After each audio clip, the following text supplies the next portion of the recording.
फिर देखते हैं एंजाइम्स इन रिकॉम्बिनेंट डीएनए टेक्नोलॉजी और जेनेटिक इंजीनियरिंग। ठीक है, जेनेटिक इंजीनियरिंग या रिकॉम्बिनेंट डीएनए टेक्निक कंप्लीट रूप से एंजाइम की क्रिया पर क्या होते हैं आधारित टेक्निक है। ठीक है, जिसमें जो है वो बहुत सारे एंजाइम्स की आवश्यकता होती है हमको, जैसे कि लाइजिंग एंजाइम, क्लीवेज और न्यूक्लियस एंजाइम, सिंथेसाइजिंग एंजाइम्स और डीएनए लाइगेज एंजाइम। ठीक है, सबसे हाँ, सबसे पहले देखते हैं हम लोग लाइजिंग एंजाइम क्या होता है। ठीक है, वे एंजाइम जो कि सेल को ओपन अथवा उसकी सेल वॉल का लिसिस करने के लिए किया जाता है। ठीक है, लाइजिंग एंजाइम का उपयोग किस में किया जाता है, सेल को खोलने या फिर उसके सेल वॉल का लिसिस करने के लिए। ठीक है, उसे हम लाइजिंग एंजाइम कहते हैं।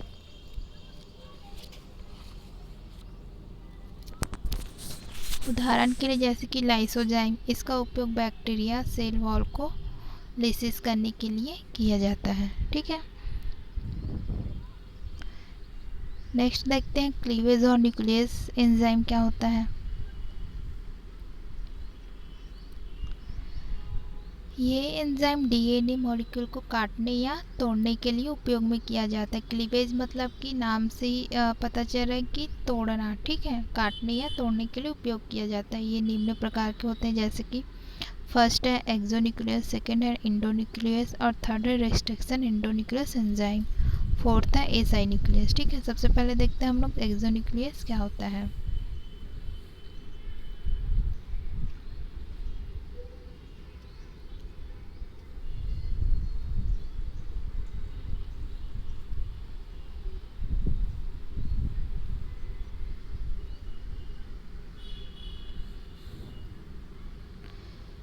एंडोन्यूक्लियस एंजाइम क्या होता है, यह एंजाइम जो है वो सिंगल स्टैंडर्ड डीएनए के 5 डेज से 3 डेज, ठीक है, 5 डेज से 3 डेज इंड पर प्रेजेंट नाइट्रोजनी बेस पेयर पर क्रिया करके उनका क्या करता है, पाचन करता है या डाइजेशन करता है। ठीक है, जिसके कारण डीएनए जो है वो 2 भागों में डिवाइड हो जाता है। यह एंजाइम डबल स्टैंडर्ड डीएनए के स्ट्रैंड में निक्स अथवा गैप बना देता है। ठीक है, ये क्या करता है एंजाइम जो है वो एक्सोन्यूक्लियस एंजाइम जो है वो डीएनए स्ट्रैंड में एक निब बना देता है या गैप बना देता है, मतलब उसको 2 भागों में तोड़ देता है। ठीक है, फिर नेक्स्ट देखते हैं हम लोग एंडोन्यूक्लियस एंजाइम क्या होता है। ये एंजाइम डीएनए स्ट्रैंड के लास्ट एंड को छोड़कर उस पर कहीं भी क्रिया करके उसे क्या करता है, तोड़ देता है। ठीक है, लेकिन इस ग्रुप के एंजाइम्स की क्रिया डबल स्ट्रैंडेड डीएनए के केवल एक स्ट्रैंड पर ही रहता है। ठीक है, दोनों स्ट्रैंड पर ये काम नहीं करता। ठीक है, क्या करता है, अब मान लो जाए ये हमारा डीएनए है तो ये क्या करेगा, इसके किसी भी भाग से इसको काट के अलग कर देता है। ठीक है, फिर नेक्स्ट देखते हैं हम लोग रिस्ट्रिक्शन एंडोन्यूक्लियस एंजाइम। यह न्यूक्लियस एंजाइम का ही क्या है, ग्रुप है। ठीक है, जिसका उपयोग रिकॉम्बिनेंट डीएनए टेक्निक में डीएनए को काटने के औजार के रूप में किया जाता है। ठीक है, इसी कारण इसे क्या कहते हैं हम लोग, रिस्ट्रिक्शन एंजाइम कहते हैं। क्यों रिस्ट्रिक्शन एंजाइम कहते हैं, क्योंकि इसका उपयोग डीएनए के रिकॉम्बिनेंट डीएनए टेक्नोलॉजी में डीएनए को काटने के लिए एक औजार के रूप में उपयोग करते हैं। इस एंजाइम का उपयोग रिकॉम्बिनेंट डीएनए टेक्निक में एक टूल्स की भांति डिजायर्ड डीएनए फ्रेगमेंट को अलग करने, डीएनए की मैपिंग, क्रोमोसोम की स्ट्रक्चर की विवेचना करने और नए प्रकार के डीएनए मॉलिक्यूल्स के फॉर्मेशन में किया जाता है। ठीक है,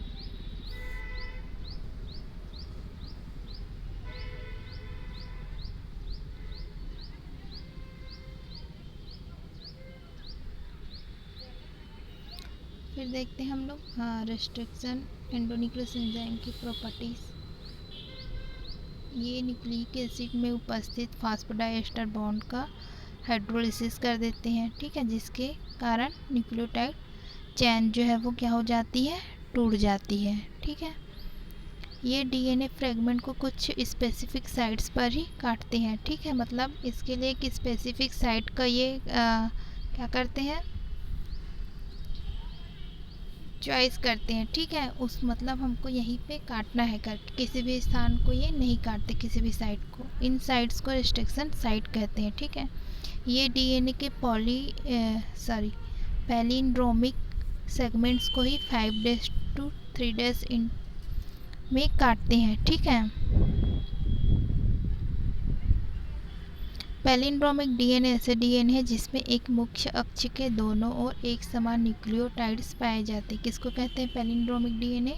ऐसे डीएनए जिसमें एक मुख्य अक्ष के दोनों ओर, ठीक है, एक समान न्यूक्लियोसाइड्स पाए जाते हैं, उसे हम क्या कहते हैं? पैलिंड्रोमिक डीएनए कहते हैं। जैसे कि एग्जांपल ई कोलाई में उपस्थित रेस्ट्रिक्शन एंजाइम EcoR1, ठीक है।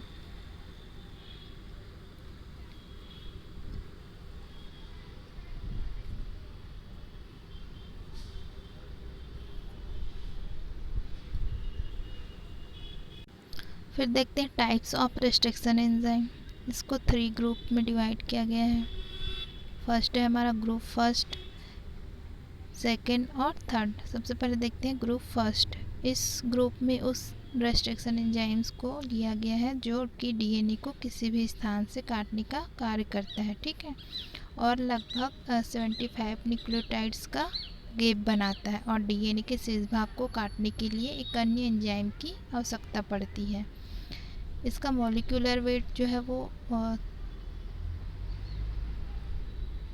3 लाख होता है, ठीक है। इनकी एक्टिविटी के लिए मैग्नीशियम प्लस आयन, एटीपी एवं एस एडोनिसिल मिथियोनिन नामक कोफैक्टर की आवश्यकता पड़ती है। उदाहरण के लिए इको बी, इको के, इको पीआई एक्सेट्रा, ठीक है। ये एंजाइम्स उनकी नॉन स्पेसिफिक क्लीवेज साइट के कारण इन मैनिपुलेशन के लिए उपयोग होता है, ठीक है।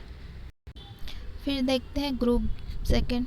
इस ग्रुप के अंतर्गत ऐसे रिस्ट्रिक्शन एंजाइम को रखा गया है जो कि डीएनए के स्ट्रैंड को एक स्पेसिफिक साइट्स पर ही काटने का कार्य करता है। इनका मॉलिक्यूलर वेट होता है 20,000 से 1 लाख तक। इनकी एक्टिविटी के लिए केवल मैग्नीशियम 2+ आयन की ही आवश्यकता होती है, ठीक है। एग्जाम्पल है इसका EcoR2 NSPB सेकेंड, ठीक है, non stop Hind HIND second etcetera, ठीक है। फिर देखते हैं हम लोग ग्रुप थर्ड।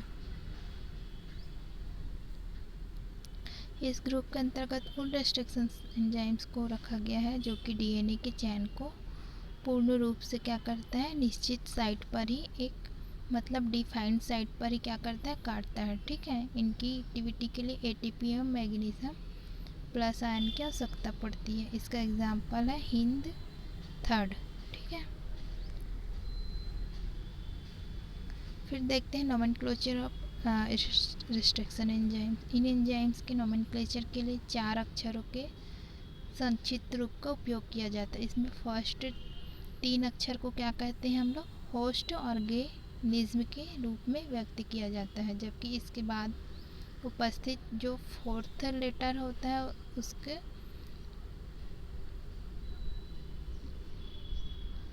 उसके डिफ्रेंसिएशन को व्यक्त करता है, ठीक है। फर्स्ट के पहले के 3 लेटर क्या करता है, होस्ट ऑर्गेनिज्म को शो करता है, और लास्ट का जो 1/4 लेटर वो क्या करता है, डिफ्रेंसिएशन को शो करता है, ठीक है।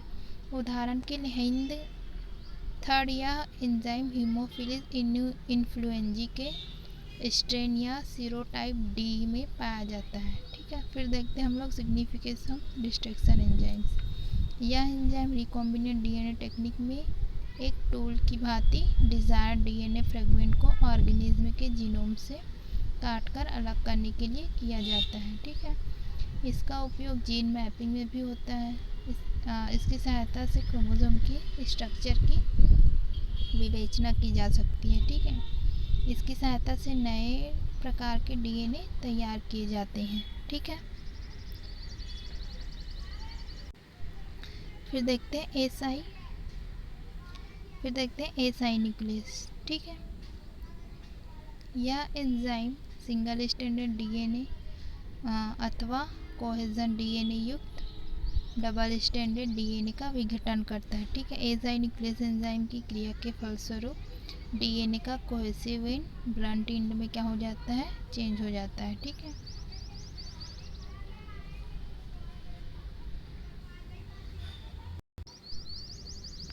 फिर नेक्स्ट देखते हैं हम लोग सिंथेसाइजिंग एंजाइम क्या होता है। इस सीरीज के अंतर्गत उन सभी एंजाइम्स को लिया गया है जो कि डीएनए के सिंथेसिस में क्या होते हैं, सहायक होते हैं। ठीक है, एग्जाम्पल के लिए DNA polymerase, reverse transcriptase etcetera. DNA polymerase enzyme DNA template पर कॉम्प्लीमेंट्री डीएनए का सिंथेसिस करता है, जबकि reverse transcriptase enzyme reverse transcription के समय आरएनए टेम्पलेट पर कॉम्प्लीमेंट्री डीएनए का सिंथेसिस करने के लिए उत्तरदायी होता है। ठीक है, नेक्स्ट देखते हैं डीएनए लाइगेज क्या होता है। यह एंजाइम डीएनए फ्रेगमेंट के मध्य प्रेजेंट रिक्त स्थान या जो गैप को क्या करता है, पूर्ण करके उन्हें आपस में जोड़ने का काम करता है। लाइगेज मतलब कि गैप को वो भरने का काम करता है। ठीक है, जिसके कारण डीएनए का सिंगल स्ट्रैंड प्राप्त होता है। ठीक है, एग्जाम्पल डीएनए लाइगेजेस। ठीक है, फिर नेक्स्ट देखते हैं वेक्टर डीएनए मॉलिक्यूल क्या होता है। इन्हें क्लोनिंग वेक्टर भी कहते हैं। ठीक है, बैक्टीरिया में फॉरेन डीएनए फ्रेगमेंट या जीन्स को वहन करके, ठीक है, उसे दूसरे जीव में क्या किया जाता है, स्थानांतरित करने वाले डीएनए को ही वेक्टर डीएनए या क्लोनिंग डीएनए कहा जाता है। ठीक है, इस वेक्टर की सहायता से ही एक ऑर्गेनिज्म के डीएनए फ्रेगमेंट को एक ऑर्गेनिज्म की सेल से लाकर दूसरे सेल्स के जीनोम से जोड़ा या उसमें इंसर्शन कराया जाता है। ठीक है, जिसके कारण हाइब्रिड डीएनए या काइमेरिक या रिकॉम्बिनेंट डीएनए का फॉर्मेशन होता है। ठीक है, एग्जाम्पल बैक्टीरियल सेल और अन्य micro organism present plasmid, lambda phase, cosmid आदि जेनेटिक इंजीनियरिंग के महत्वपूर्ण वेक्टर डीएनए हैं। ठीक है,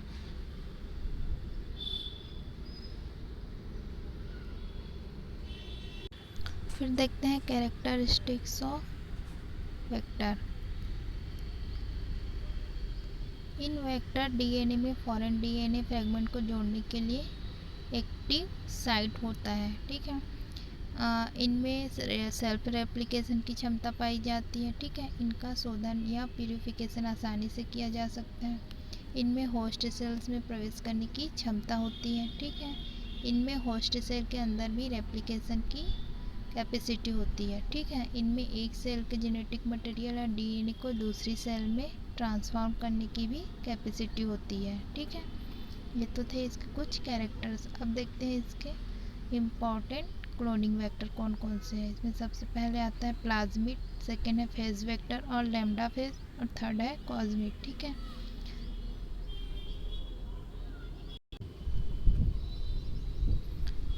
प्लाज्मिड वेक्टर के बारे में हम पिछले क्लास में पढ़ चुके हैं। ठीक है, क्या होता है वो, इसमें देखेंगे हम लोग फेज वेक्टर और लैम्डा फेज।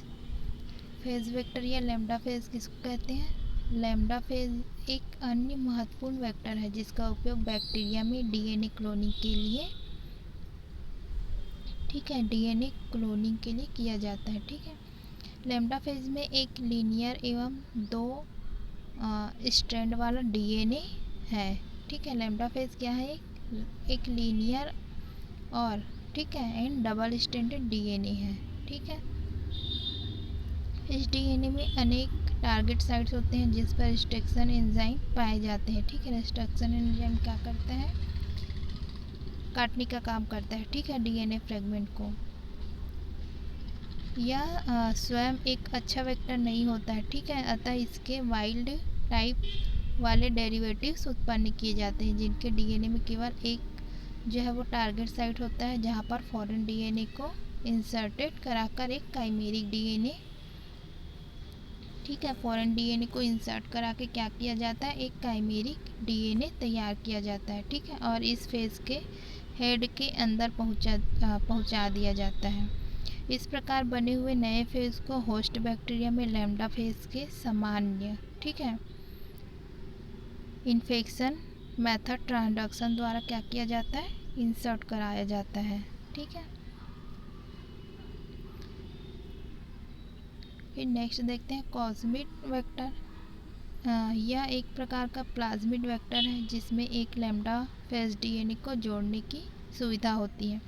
कॉस्मिड वेक्टर की सहायता से अत्यधिक लंबाई वाले फॉरेन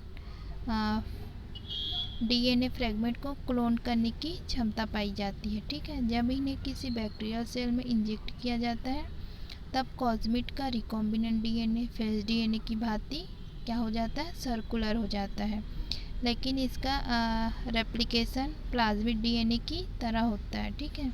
इसके रेप्लिकेशन में